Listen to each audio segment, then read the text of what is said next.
miles an hour now. Now ready, set, go. Hey everybody, welcome back to the replay. DruStew here with three of my team roping buddies. Gentlemen, thanks for coming out and hanging out. Patrick Smith, the world champ, hanging out over here. We're the old guys now, Patrick. I don't know about the we, but Oh, hey, I know how old you are because I'm the same. you are the same? I'm the same. You're Yeah. 43, right? Yeah, 39. Yeah. Did I say 43? Yeah, I meant 39. 39, yeah. Yeah. Close. Man, packing these young guys around, huh? That's right. My So, partner half my age. I hear about it every day. yeah, right. Yeah. I bet. Tanner, what's it like running around with the old guard like this all the time?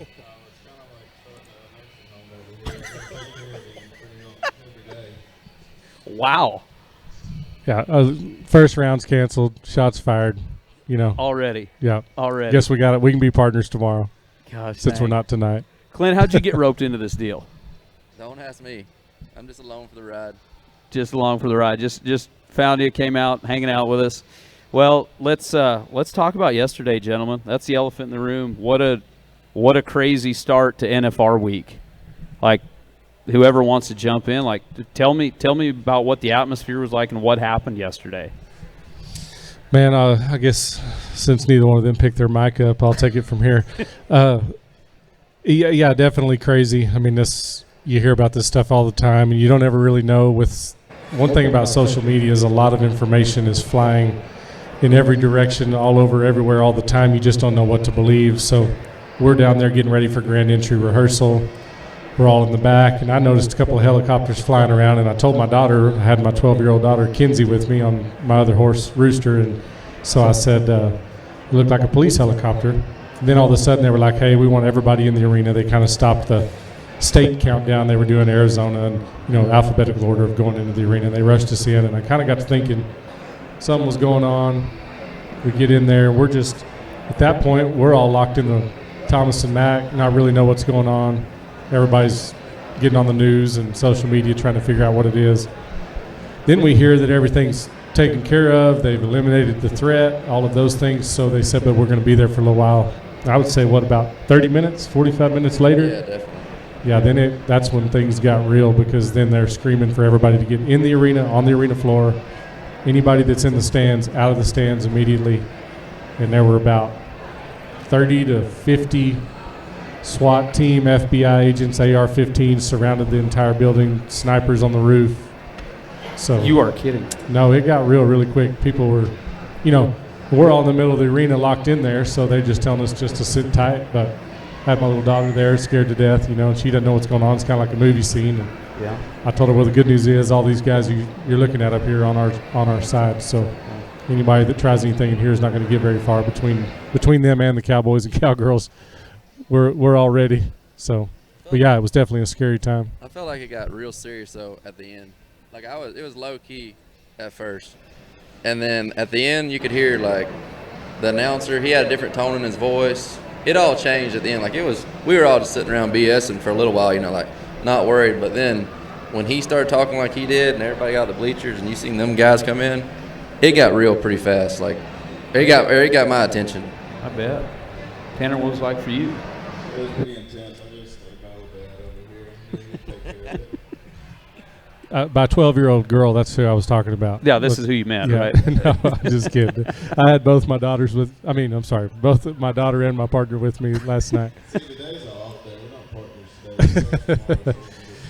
So tomorrow, so Hey, all joking aside, it did bring reality to the situation, and obviously our hearts do go out to the families, and how quickly a situation like that, when we watched, there was a female officer that came down, strapped to the gills with ammo and AR-15, and you could tell just in the tone of her voice. I mean, these people are walking door to door, kicking indoors, looking around corners, not knowing what they're going to run into. So, thanks to them for keeping us all safe and protected and getting They don't crazy know. out of there. That's what's crazy is they don't know. There could be more. At that point, nobody knows really what's going on. If there's more threats, it's crazy deal. Well, I'm glad you guys are all safe. That's for sure. And once again, our hearts go out to the families. We lost 3 souls yesterday, plus the shooter. Sad day in Las Vegas. Especially on a college campus. got kids, go to school, it makes it scary. I've got one in college as well. It's a spooky deal. But anyway, let's jump up to some happy stuff now. And guys, here we are. We're getting ready for the NFR. We are going to kick off here in a couple days now instead of tonight. But talk to me about the last year, guys. You guys have had a heck of a run. And old switch ender over here just keeps doing what he does. But let's go back. Let's talk about 2023. Tanner, walk me through the year starting off the season with the young man over here. Starting the season off, we had a pretty decent run out last year, and then we kind of started getting kicked off, I guess, around Cody Line and stuff last year. I had a really good July 4th, and then come here, it was my first NFR. I was just hoping to try to play some few rounds and just kind of ride the wave, and then come round 5 or 6, I had a chance to catch Caleb and his big lead. I mean, it was just a dream come true. Yeah. Pretty awesome. Yeah. How about you, Pat? Man, it was good. I'd been here 12 times before that. Had taken a little time off of making it back here. So, getting to get back, it was a lot of fun. And I kind of told everybody the whole time, Tanner, as talented as he is, it was the leading up to the NFR that was kind of getting a game plan, learning how to do different things. And we talk about it like a golf bag. You kind of got to have a 9-iron, a putter, and a driver. And this guy, when I met him, he could drive the ball, as good as anybody. But it was the details of the small stuff that we needed to work on as a team. And him being as teachable as he was and willing to be a better horseman and learn how to do that in all the different scenarios that you hear him talking about with the Cheyenne. For those that follow rodeo, the difference of the Tomlinson Mac in Las Vegas and Cheyenne. I mean, it's two totally different worlds. So getting to Las Vegas is the hardest part, And then once we were here, I knew that this was going to be. He had practiced for the National Finals Rodeo since he was old enough to swing a rope because all he knew how to do was go fast. So I knew when we got him in this building he was going to be good. Then it was just going to be a matter of, him at 70% is about perfect right here because 100%, you can go too fast in this building. If you get it on him too fast, there's nowhere to go. The steers don't take it. So, man, what a phenomenal job going 10 for 10 and setting a record his first year. So we're looking to come in here this year and just follow up and keep our run together. Yeah. So in all seriousness, roping with a guy like Patrick, Patrick and I lived together not lived together, but kind of at Outbox there at the same time years ago when he cracked out and has turned into one of those guys that is a leader in this industry. What is it like taking those years of experience that Patrick has and shaping your game going down the road? I mean, I'd imagine there was a lot of conversations where he's like, hey, this is where we're going, this is what we need to do. Like, talk to me about that and let people know a little bit about those conversations in the truck or behind the boxes before the rodeos. We had a lot of conversations like that. I mean, the first year we started open, just like he was saying, I knew how to hit steers, but didn't know all the little details to get down the road and stay sharp. And I mean, I had one head horse the first year we were out here, and we kind of struggled. She wasn't one you could ride at Cheyenne and Nampa and stuff. She was kind of slower, but was just super easy. So he helped me build my head horses up and show me how to keep them sharpened throughout the year if we're not scoring and keeping them freed up and just keeping our run together as a team, basically. I mean, he's just been a great leader. And like the first year was a building year for last year, and then now, I mean, I don't know what I'm gonna do when he retires. I'm learning and getting there, but he's been a good, huge help to my career. So talk to me. Andrew and Bud's had the title for a year. Thanks, guys. After how many years of Jake and Clay, 20-some years, and then you guys, they have it for a year. That's cool. And then you guys come in and rock down 10 and 53 flat. How about that? I mean, that's a record I can't imagine having. I mean, a gold buckle is awesome, but beating Jake and Clay's record that was held for so long, Andrew and Bud's get it one time, and you've been close. Yep. You've been close a few times. Been close a few times, and that is a record. I've got asked about that record a lot, and it's one of those that somebody said, do you think it'll be broken? Records are made to be broken, and it truly is a record that could stand for another 30 years, and it could go down this week. Right. There's really no telling. It's just a matter of the right team getting in a groove, catching the steers, and this is a really tough place to just go catch.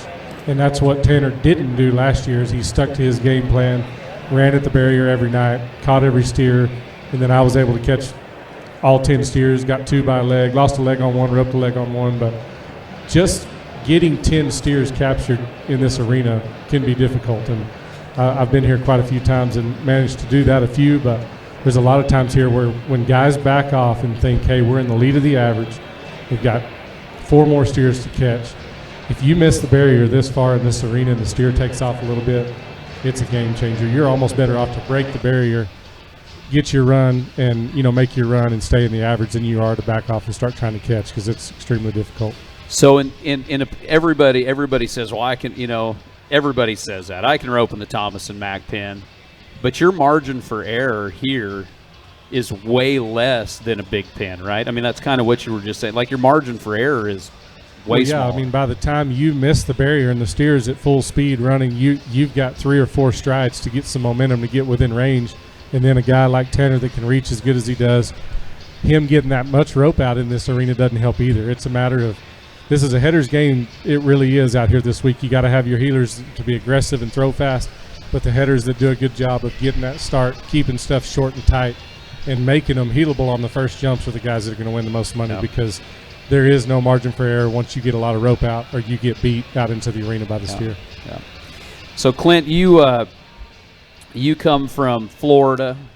This setup like this, a lot of those smaller setups, quicker setups over there, and also, you Floridians like speed. There's only a handful of you guys. What is there, 9 of you now that have qualified? Yes, sir. I think both 9 ways now. Yes, sir. So talk to me about that story. Talk to me about growing up. Take me back to growing up, and when you decided maybe I should pick up my head rope. Like, just talk through it all the past few years. Well, growing up back east, there's not a whole lot of open ropings. There's lots of slides. So growing up as a kid, you either went with one horse that you could head and heel on, or you had 2, a head horse and a heel horse. I mean, you roped with whoever. You just roped all day, whether it was heading or heeling, you just roped. So, like growing up, I headed a lot too, but heeling was my main deal. And heeled forever, and then, I don't know, I got told a few times I should head, and being a great header, there's a lot more opportunity and this and that. And the more that I rodeoed, I started seeing it, and made the finals in 18. And then the next year, Trevor had told me, he said, hey man, I ain't cutting in your heeling. He said, but have you ever thought about heading? And I'm like, oh no, I don't know what I'm gonna do. Me and Eric had just split up. It was the next winter, 2019. And I kicked it around, and me and Ren talked about roping. I always wanted to rope with Ren. I like Ren. He's a great guy. And so I tell Trevor, I said, hey, I'll make you a deal. I feel like I need to try it with Ren, because I think if it worked, it'd be great. I said, but if I go this summer and it don't work, I'm going to try to head. I said, but I need you on my side. I said, because I've headed forever, but I haven't ever professionally headed. You know what I mean? I said, I'm going to need help with horses. And he said, no, I get it. So I went. It was the worst summer I ever had in my life. Did not work. We won $1,500. So I come home from Dodge, and I went to heading, and man, it's been fun. It's a lot different than going to the slides for sure. There was a lot to learn. A lot more than I thought there was, and but it's a little different deal. But I think growing up like I did, back east, there's a lot of small setups and a lot of slides, like I said, and it did help me in far as handling a rope. You know what I'm saying? I wasn't just stuck to one side, so getting to do both, it was a help in the long run. How much do you think it helps, because you've been on the back side of the deal in the Tomlinson Mac? Yes, sir. And know the deal for setting your headers up. You step him over into your man, he doesn't have anywhere to go. How much do you think that helps you knowing kind of both sides of the game? Man, it's huge. I think it's just like Pat said, you got to go at the barrier every night. I think if you try to miss the barrier a little bit and go catch, that's a huge mistake, because you're better off to get a start, whether you break the barrier or not, get it on them, set them up, and let these guys do what they can do, because if you miss it, you reach, whatever, steer steps left, it makes it so hard on them guys. I've been there. I know what it's like. Luckily, when I was here, I roped with Eric, and he did a phenomenal job roping with a guy like that. But seeing it from that standpoint, too, to see the goes I got, because he would hit the barrier and turn them, and it made it easy on me. So, you sit back and watch, though, when somebody does make a mistake here, and it's like, man, that looked way harder than it should have. Yeah. Because, truthfully, if you get the start and head the steer and you make your run here, it should feel like one of the easiest runs you've made all year long, and you're way faster than you think you are. But if you make one little small mistake, it's a big mistake. Yeah. It seems like it's not so small. We've seen it so many times over the years. I mean, looking back, and it doesn't matter if it's in the bulldogging or the team roping or the tie-down roping even, but you've seen world titles lost because guys backed off that much so many times. Yes, sir. From the days of Rod Lyman Yeah, I can remember watching it as a kid. Yep. See a certain team come in 10th round, and they just got a catch, and you're like, oh, these guys got it. I was hardest thing 10, in the 12 world. years old, and then they just tried to catch, and it was like, oh, how did that happen, Yeah. But now you're here. You see how easy that can happen. Yeah. Better off to just go at them. The armchair quarterbacks out there, in which we're all the same. I mean, Hey, when we're I've made a living doing it. That's right. When you're the armchair quarterback, it's easy, and, because it's a no-win situation for that guy. If the guy does stay aggressive, breaks the barrier in the 10th round, everybody talks about, man, how dumb was that? All he had to do was let him out a little bit and go catch him. Then when he tries to let him out and go catch him and he gets beat, misses the steer at the back end, why didn't he just stay aggressive? There's no way around the armchair There's quarterback. no right? winning that. And there's no way to understand the scenario. So having a game plan going into this week, sticking to your game plan regardless of how round 1, 2, 3, 4, 5, whatever it is, there's so much money available that I think another thing that happens is guys make one or two mistakes, then they start trying to change everything. They're changing horses, ropes, whatever. Instead of sticking to the game plan, making their run, don't try to get going too fast. Don't worry about that last one. Isn't that the deal? I remember an interview from Dan Mortensen back in the day, and a gal, I can't remember who was interviewing him, but I will never forget this. They said, man, can you talk about the horses that bucked you off? And he said, no, but I can tell you about every one I rode. And that was pretty cool to hear that from a guy like that with 7 or however many gold buckles he has. He's like, I don't care, because if I let that one get in my mind and I try to change my style mid-stroke of the NFR, you're done. Well, I can tell you one of the biggest pieces of advice I ever had in my life was in 2017. Pat had went home in the Northwest, and I finished it out with Trevor. And I feel like that's when our friendship really kicked off. And we just talked about a lot of things. Since I was a kid, I looked up to him. And we rode around, and one of the things he told me, and it stuck with me ever since then, is you got to have short-term memory. He said, if you're going to rodeo, you better have short-term memory. Yeah. He said, because just because you messed up 10 or 15 minutes, then you need to forget about it. Yeah. Trevor is the king of short-term memory. Is Yeah. I mean, car keys, roping, whatever. all He's the way king. around. Yeah, that's right. Man. Well, so, one thing, you get around Trevor, you've been around Trevor for so long, horsepower. And that's one of the reasons we're sitting here, is because of the horsepower. You two guys have come in here. You've got 2 heel horse of the year, the same horse 2 years in a row, right? And the head horse being around Trevor. I mean, what a cool deal for you, Clint, to be able to go back to Trevor and say, hey, teach me the game ahead, but also have the opportunity to ride horses like that too. I mean, what about that on the heading side of this game? Absolutely, and that was one of our deals. Whenever I was heeling still, I said, man, I need help. And one of them's going to be, I need horse. I'm going to need horses. And forever in Trevor's career, I never seen him on a bad one. Yeah. I mean, when he roped calves, steer rope, whatever, head and heeling, he was always on one of the best, if not the best. And I said, I'm going to need horses. And he said, that ain't no problem. We'll figure that out, when it comes. That won't be a problem. And it hasn't. I mean, he's dang sure took care of me on that part, whether he had them or somebody else had them. I mean, I could send him videos of other ones, and he was honest about everything. I mean, just like the bay I'm riding now, he didn't come from him. But he was definitely the first guy I called. I'd been trying to buy him for a few years, and I called him whenever they finally told me. But he fits that program. And I called him, and I said, hey, what do you think? He had one in his barn, and there was this one. He said, that's the horse that you need. If you can buy that horse, get him. Whether you get to try him or not, buy that horse. And, I mean, I got to try him, obviously, but he knew, and he's had a big deal to do with all the horses I've rode. Let's go ahead and let's watch some runs. So I think what our first run up here is going to be you guys at the NFR last year. Tanner, talk me through. We'll go ahead and watch it right here. I don't know what round this is. Oh, this is the 3rd round. I actually thought I broke the barrier this night. I thought I got a really good start. right there, I thought I broke the barrier and just kind of was just going to lay him up and just finish the run. But I heard a little voice say, yeah.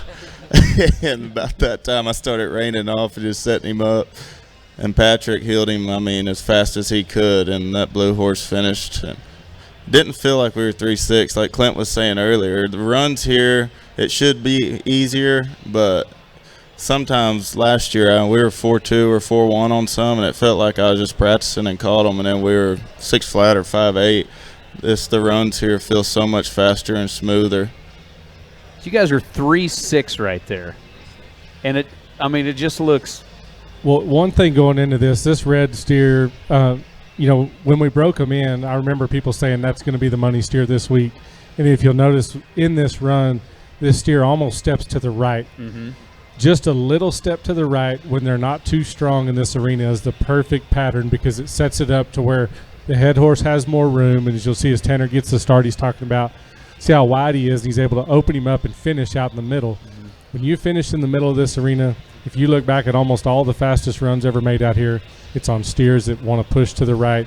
That can also make it really tough on the heeler, but because he got such a good start and he was able to keep him on a short, tight rope, he was able to do what he said and rein back, open that steer up, and make it a good shot, easy shot for me. When they step to the right like that, Patrick, don't they? And that kind of gives you a quicker switch, though, too, doesn't it? Instead of a rounder hop around the corner right there. It does, as long as your header does what Tanner's done right here and keeps him on a short enough rope to keep control of his head. Because if you get too much rope out right there and they step to the right, well, then when the steer switches and they lose their head, they go up the arena, and that's where you'll see guys slip legs, rope legs, or miss completely. Yeah, that's why we're at the house. We swap ends a lot, and I give their heads back. Tanner heels really good, but I make sure and make it tough. And he's like, "Man, you gave his head back," and I'm like, "Well, I just wanted you to know that's what happened." That's the only just reason remember that, pal. Just remember what happens when we do that. That's actually one of the biggest things we've been talking about is like this steer. That's a perfect pattern out there, and you can be a lot faster when they're a tick right.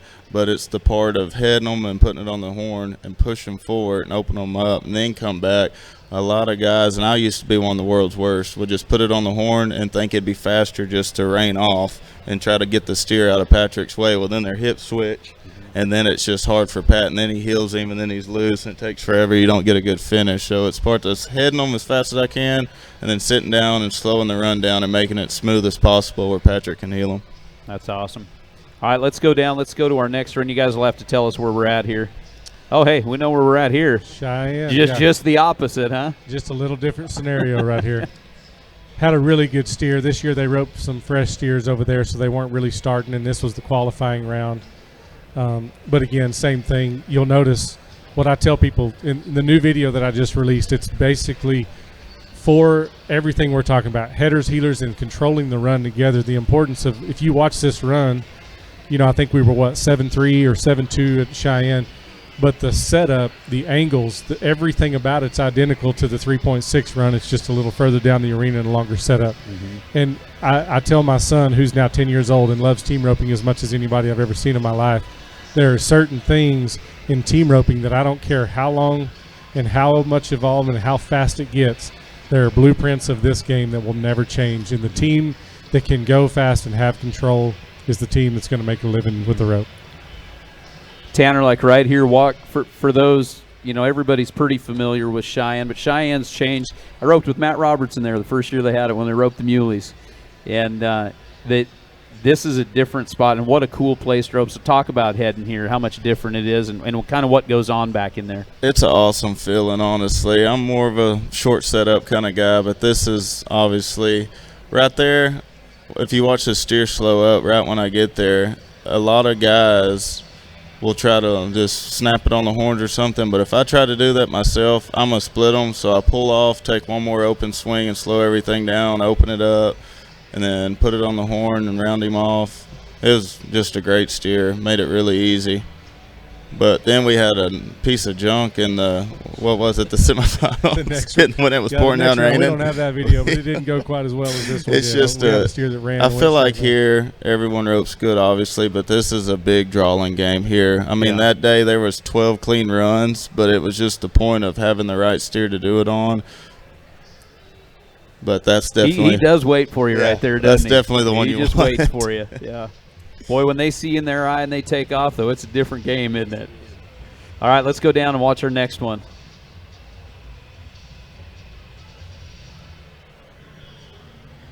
Oh, this is Sheridan, Wyoming. You'll notice right here, this is a hand pull barrier. The guy in the yellow shirt right there is holding the flag. It's a really long score. Trevor just drilled. I mean, not Trevor. Tanner. We've been talking about Trevor. He's a Always has-been. thinking about him. He kind of looked like him right there. He just was further away when he headed him. He did a good job, though. No, nailed the start, reached. Same thing. Watch how he just keeps this steer's head, opens him up. And I'm on turbo right there, and turbo crawls around the end of it, making my job easy. And that's what I've had a lot of people ask me, you know, how much longer am I going to do this? Well, there's two reasons that I'm still doing this, because it takes two things for my job to be easier, and that's a great heel horse and a great header. So as long as I've got those two things and I'm able to do it, this is a fun game, you know. Yeah, absolutely. So talk what makes the great heel horse, Patrick. I mean, what goes into making this perfect position, keeps the separation, the stop, the finish? Like, what is it that makes the good ones great? To me, what separates so many good horses, I've had a lot of good heel horses, but I've had 3 in my career that I consider great, you know, and the great ones just don't get in your way. They don't. It's not how much you win on them, it's how much they keep you from winning. It's the ones that get in your way or the ones that don't make the right moves. And this horse, Turbo, honestly was one that I didn't know that he was going to be great. I bought him when he was 4 years old. He wanted to buck every single time you saddled him. He was just really inconsistent for several years. He would work well, then he wouldn't. Is that why Cookie got rid of him? Because he can't ride a bucker very good? That's right. Yeah, exactly. And he was just a handful all the time. But when my other horses went down, and then Rooster, the horse that I've had, is another really good horse, but he was at the breeding facilities, and all I had was this horse, and I got on him and got behind Tanner, and he just got dialed in and matured and quit all the other stuff, quit looking at every Ferris wheel and everything else around, and started paying attention to the cow. He's just a horse that's so versatile in every situation, just like this. Long score. BFI, he's a horse that never gets too tight. Whatever it is that I'm doing, this horse is able to shorten his stride, lengthen his stride, stay with the cow, jump for jump, whether I need to be 3 at the Tomlinson Mac or whether I need to just catch at the BFI. He's just special. But you made him then, Patrick, huh? So I got him as a 4-year-old, and when had they been cutting on him, or what were they doing on him? They had been trying to stay on him. I think he wanted to buck the whole time. That's it, huh? Yeah, that's it. Hope Thompson and Larry D. Guy had him at their house, and they'd been starting him on the machine. I bought him, sent him to a buddy of mine, Ben Gambrell. He kept him for almost a year, and I told Ben, I said, hey, nothing but machine for the first 6 months. He just chased the machine, going slow, training him, then got on some slow steers. Then I got him back. Started just showing him, took him, actually won the Wildfire on him. I rode Amigo on the very first steer of the Wildfire that year with Aaron Sinage in him. Amigo's knee was sore. He had a hard time on the first steer. I decided to leave him off, jumped on Turbo. And man, he just stepped up to the plate. That's awesome. Helped me finish the day out. But these last few years, he's really come into his own and been just a phenomenal horse. How old is he now, He's Patrick? 13 years old now. He's 13, right in his prime, huh? Riding his prime, and I'm telling you, he's definitely been a game changer for our team, that's for awesome. sure. All right, Chris, let's go down. Let's see our next one here. See where we go next. Nampa, Idaho right here. Nampa, just the opposite. Back to the Thomas Mack setup, right? This is a lot more like the Thomas Mack. This is the other horse that Tanner has out here that he bought from Cal Fuller. He calls this horse Marshall. Really good horse. You can see this setup was fairly similar to what we're going to be doing this week. Tanner getting a good start, just like we watched a minute ago. That horse is flat, and he's just phenomenal at roping the horns in this kind of a setup. But Turbo right there, the same thing. Just crawls around, stays out of my way, makes it easy for me to see the feet the entire way through the turn and set my rope down, and then has a really strong finish on the end of that. Man, you're right. Like watching Tanner there, the difference going from Sheridan and Cheyenne, long scores, to this. And on you guys heeling, you have, if you're in position, about the same shot roughly every time. I think it's pretty cool for you guys that are heading to be able to like you were saying, have the 9-iron, have the driver, because you've got to have both. You know, a lot of guys can run down there and be 8 on every single one of them, but can you go be 3? Can you go be 7 at Cheyenne? It's pretty cool watching you, Tanner, right here, like that different game, you know. Well, thank you, and that's what makes the great hitters. I feel like is being able to have one in your bag for everything. And I used to have one in my bag. That was it, and that's all I knew how to do right there. And once I hit the steer, I just get excited and just dally and head out. I didn't know how to do all this, and that's what he's been so grateful. And I'm so blessed that he showed me the ways to win and be a team, because there's a lot more than just heading the steer or heeling the steer. It's team roping for a reason, and that's what he's showed me, and we've learned so much the last 3 years and built our run together. All right, let's go down. Let's see what we have next. Clint, I promise we're going to get to you here in a second. You're good. Cody right there, isn't it? Cody in the mud right there. I think this was on July 4th, wasn't it? The last day, and it rained like crazy, and we knew we had a pretty good steer. But again, you can see how much range Tanner has with his rope. I do want to talk about something that when I told you different things in the year. See, this much rope out this week won't work because there's not this much room to the left. Tanner would have already been in the wall. But over here, we knew that steer was supposed to run to the right a little bit. You can see I jumped him. Tanner has such good range that as soon as he hits the barrier, he can reach and make sure and catch the And steer. people don't realize Cody's a big arena. It's a big arena. That's a big arena. Yeah. Yeah.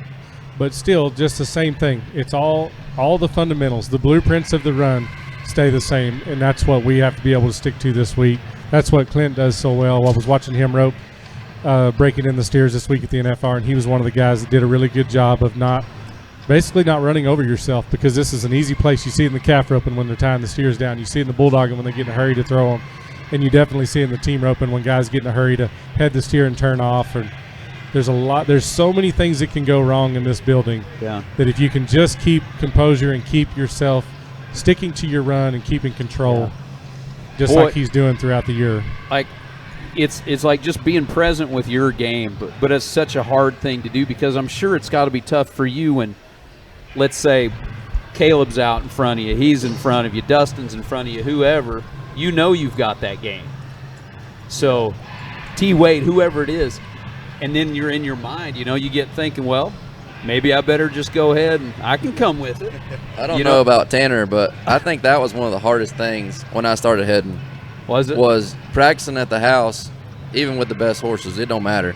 You get a run down, you feel good. Well, then you get out here like to Cody, Wyoming, and you see Tanner or you see Caleb just do something that ain't how you do it, and you're like, man, I need to do that. You feel like you can, but that ain't what you worked on. Yeah. And I think that was a hard thing for me. That's tough. And it's still today, you get there and you'll see it happen, and it's like, man. But you have to know to stick to your deal, I think. Yeah. I don't know how many times when we first started, I'd see Dustin, if it was Dustin, T-Wade, Driggers, whoever, we buddied with Snow first year I roped with him, and they'd go in front of me. Well, then my mind would just blank out, and I would try to do something. I tried to do something different instead of sticking to the game plan me and him talked about on the way to the rodeo or what we practice every day. You have to stick to your team as what y'all worked on and practice on, and don't try to do what everybody else is doing or what you see in front of you. And I think that's a big deal, because I struggled with that when I first started heading. I try to be like everybody else, and you have your own style and own run, and you got to stick to it. Yeah. Where are we at here, guys? This is Caldwell, Idaho, short round. Clint actually ran this steer in the first go-round? Second. In the second go-round, and this steer really ran hard.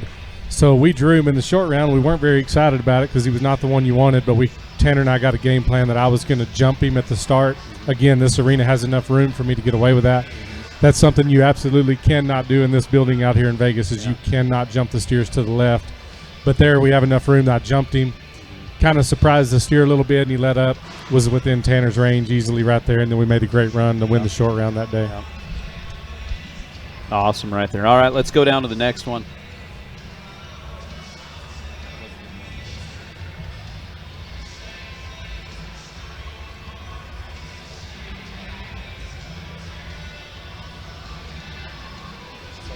Yeah, this is you, Big Daddy. Yes, sir. Where are we at here? Tucson. Tucson, isn't it? Yep. I was roping with Petsko over there. A little longer setup, but I feel like that horse there, Joe, man, he's good about wherever you ride him, but he scores so good, especially when it's, a longer setup. He scores so good and can run.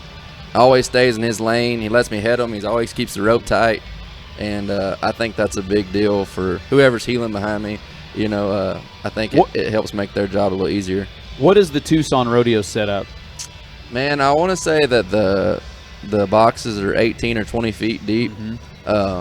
Big old long arena. Yeah, obviously you don't have to see them quite as much, but you're already so far back. They get a little head start on you.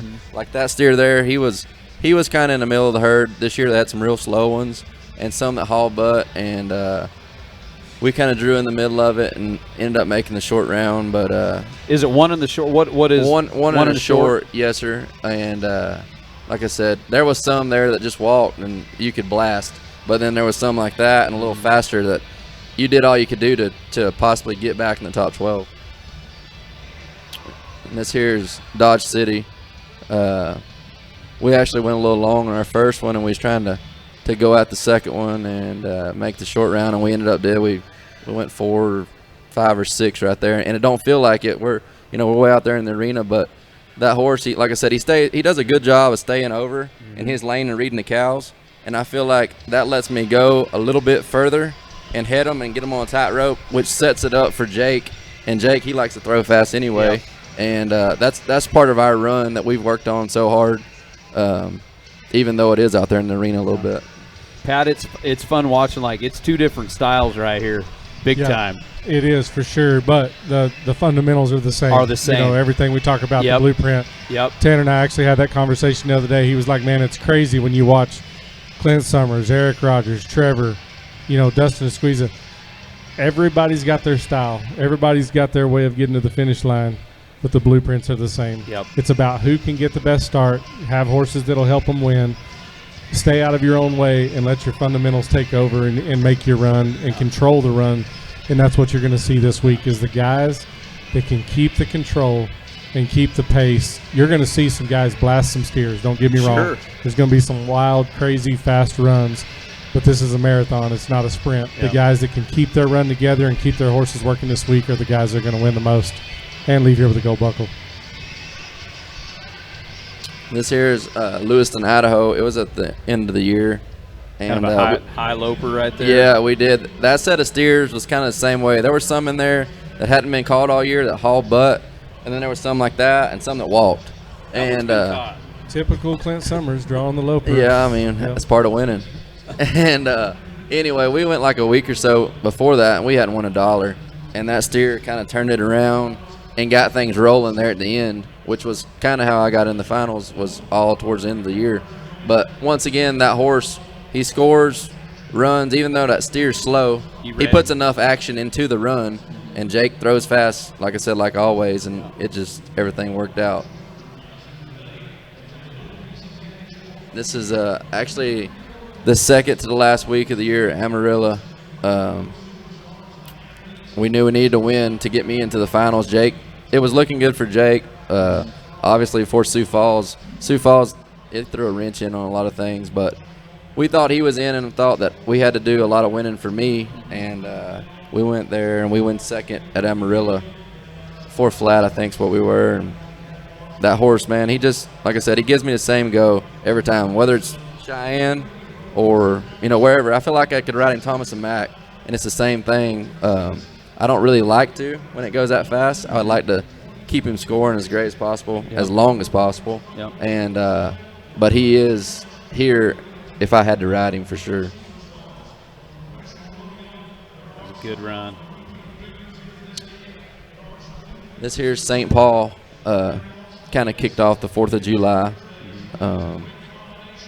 This is a really tough setup. St. Paul's one of the toughest setups of the year, in my opinion. Got our trees out in the arena. Yes, sir. Once again, I mean, Joe, like I said, this is, he was rodeoed on a little bit before I got him, but not much. Yeah.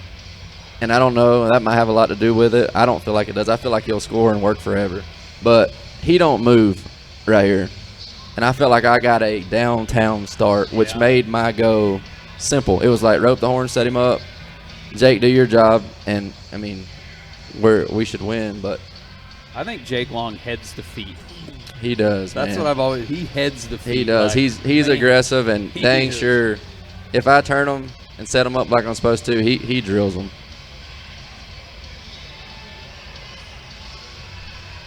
Those great horses like you guys are riding it. You just see it in the head rope right there. When you guys get your slack and get to the wood. What's this? I think Keeps this it is so Nephi, smooth. Utah, right? We actually was first perf right here. We'd been in Elko, Nevada the morning before, and wasn't really no other way to work it but first perf, which I don't really care to do. I always like to get reruns, but anyway, we come and that steer hauls butt. I mean, we placed down towards the end of the rodeo. I think Tanner and Patrick even won the rodeo. But I felt like it was one of our better runs just because that steer's trying so hard, and I felt like if I didn't have a horse like I had right there, I wouldn't have got in distance. Sure. I mean, I felt like for me, I still had to reach, but if I was on something else, I wouldn't have been even in range to touch him. But you can try. He's trying right there. Yes, Like, sir. He's digging. trying. He's and from digging. this video, you can't really see, but he's a step off over here to the right. He's trying to beat Jake, and I just, I felt like that horse had a lot to do with it on that run, especially. All right, let's go down to our next one. This is Casper short round. Casper, it seems like every year either falls apart in the short round or as tough as can be. And we were kind of middle of the way, and I'd made my mind up, just make our run, and if it won something, really good, then great. And if we just win a little bit, that's fine too. But at least we can make our run and try to get the ball rolling. And we ended up winning second over there. And you were off it just a little bit right there yes, too. Just yes, sir, kinda- I was. Some of the steers over there, they had gotten slower, and them boxes are deeper over there as well. And especially if you draw one that goes on, you don't have to see much. Yeah. But the neck rope is so long over there that they could take a few steps and then let up, and it makes the barrier longer. It's harder than seeing if the boxes are shorter. You go with a start, you can drop and roll. Well, when it's longer like that, there's so much play in there, it can change your whole deal even after they get started. It's pretty dang nice though to know that you're on a head horse that no matter what, go ahead and give them that extra 6-8 inches and you're fine. Like Correct. to have that confidence right there. Yes, sir. Yeah, no, that's a big ordeal. This here's Sioux Falls. I was actually on transmission there, which this rodeo here was huge to me.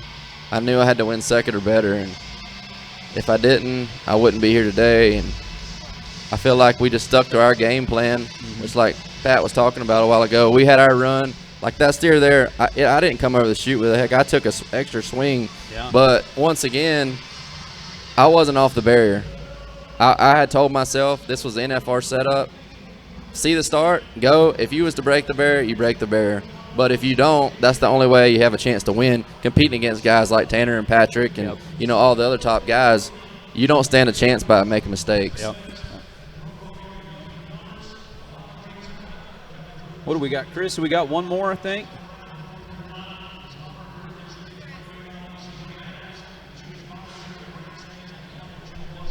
What round is this right here? This was the second go round actually. Didn't know if we was gonna make it back. Fortunately, we did, and we advanced to the. I guess it would be the next. Will be the top 8 round, and then the top 4.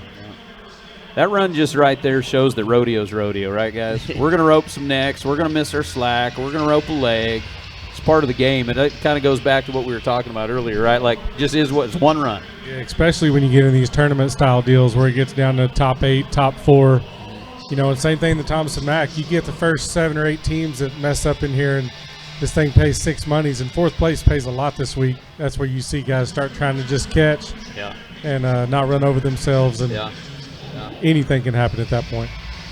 Well, I tell you what, guys. First of all, I really appreciate you coming up here and hanging out with us. What a wealth of knowledge to come up here and riding those great horses. Congratulations to you guys. What a great honor. That's pretty dang cool. It's got to mean a lot to you guys to be riding, because that's voted on by your peers, right? So all the best guys in the world voted on those 2 horses. That's pretty special, guys. Congratulations on that. And don't break his hip this week, okay? I'll try not to. I'm going to make him go to bed early, and he's going to make sure I get up the stairs all right. We'll be good. He'll hold his hand and get him up the stairs. Oh, that's perfect. That's perfect. Well, I tell you what, I thank you a lot, guys. And hey, we got to plug our rug right here, Patrick. Plug the rug, man. Man, remember when we used to rope this one right here? Yep, It was good. back in the day. I remember. Slick Rock Designs. They gave us our floor covering here today to make our set look nice. Was big that thanks the to 89 them. or 90 Cheyenne steer? This is the Patrick one he probably healed ran for him. This is the one he healed for Matt Robertson he was talking about. I was. Oh, you were heading. I was heading for Matt. Heading, yeah, Yeah. he headed him. That's Yeah. what killed him. Yeah, that is. Yeah. That is- Listen, remember. I tried a heel horse I bought from Pat one time. It was kind of a last-minute deal. I called him. I said, hey, man, you still got a little Kim? He said, yeah, I do. I said, man, I need a heel horse bad. And I said, would you sell him? He said, yeah, let me call you back. Let me think about it just a second. Calls me back. He says, yeah, I'll sell her. When do you want to do it? I said, well, right now. And he said, well, you got somebody that can head? I said, no, I'm up at Weatherford tonight, and I'm trying to, get something rolling before the summer. He said, well, come on, we'll figure something out. Well, I show up. He's my header. Oh boy. I told Sorry. you, you can't try a heel horse with me heading. You're going to catch them all. It's going to feel It's way gonna be- easier than normal. But guess what? Needless to say, I needed to take it to Weatherford behind a real header. Yeah.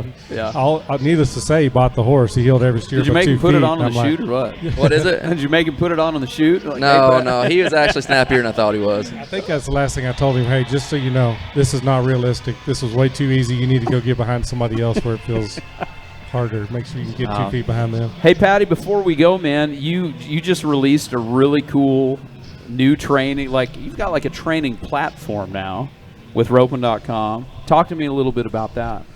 So I did. We've been working on a video for almost a year. It's called Stay Driven. I did release it on the platform of roping.com. Tanner was a big help in that. He Were you the put it- camera guy? he shows off his healing skills. And Really? got a I little did of my all the head- healing in it. I got a little of my heading in there. Thanks to the edit button, I was able to pick the ones that I wanted to pick. Perfect. It's on the part of what not to do. Yeah. So we released it Thanksgiving Day. You can buy the hard copy or the digital copy. You just go to roping.com. It's heading, healing, teamwork. It's got a lot of runs. Just roping runs in there with music. It's a really cool video that, like I said, breaks it down, gets granular with the basics and the blueprints of what you need to do to get better. I talk about it a lot in the video that if you're just going to the arena making dust, there's so many people this week putting up thousands and thousands of dollars. They're giving away hundreds of thousands of dollars. I think this will be a good tool just to kind of help break down how we break it down, what we do to help our horses, help our partners be a better team. It's on roping.com. And right now you get a free rope, free Equinity, 25% discount cards from Nosler, Roper Apparel, my friends at Covered S Beef. It's a really cool deal. You get it all for free. People think it's a gimmick. You do not have to be a member of roping.com, but you do got to set up an account so you can watch it on there. And then if you like that, then you need to sign up with roping.com because they have hundreds of hours of more stuff just like this. So definitely worth looking at for a Christmas present for sure. Sure. Well, I bet there's going to be about 4,000 guys and gals in this arena here in a couple days that, like you say, I love what you're saying. It's a blueprint. Oh, got the national anthem going here. Take your hats off, boys.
She hit the high note right there, boys. That was unexpected. That was good, yeah. Man, so we usually start these deals with the national anthem. Are we starting over now? Yeah, now we're going to do the real one. Take two. Well, guys, once again, thanks so much, Patrick. Where we were going then, we're going to give away about $17 million here at the World Series finale in a couple days. The blueprint. Go in and do your deal. 8-second runs will win so much money. I did a deal with Justin McKee the other day, and he talked about that. Get the video, watch it on your way out here, because I tell everybody, you may not need it, but your partner does. Get it for your partner so they'll do a better job for you. That is a great way to sell it. Great way. Well, guys, thanks so much for coming and hanging out up here with us at the replay. Good luck to all three of you. Thank And you. What have they said? When are we start? Are we starting the rodeo? We are starting the rodeo tomorrow night, is what we've been told. None of this is official, so please don't get on Facebook and say Patrick said this. We're just Patrick said hearing it's rumors that we are starting Friday night, and then we may do a doubleheader one day to make up for the 10th round. Doubleheader. That's what we're hoping for. So Yep. waiting to hear that. Gotcha. All right, guys. Well, gentlemen, thank you so much. Everybody, make sure you keep tuning in. We're going to be bringing you the replay throughout the entire week. Also, make sure, if you're not on roping.com, go over to the World Series page, because as soon as we kick off the roping, we'll have the opener open with 50,000 added, brought to you by our friends at Riata Buckle. For all those open ropers that are not at the Thomas and Mack this week, we'll be doing that on Saturday, Friday night, tomorrow night. We're going to be kicking off with our Calcutta here at the South Point up in the Napa Room. We invite you to come and hang out with us. And most of all, everybody, enjoy the NFR time, enjoy the World Series time from here in Las Vegas, Nevada. I'm DruStew on behalf of the best ropers in the world. We will see you later.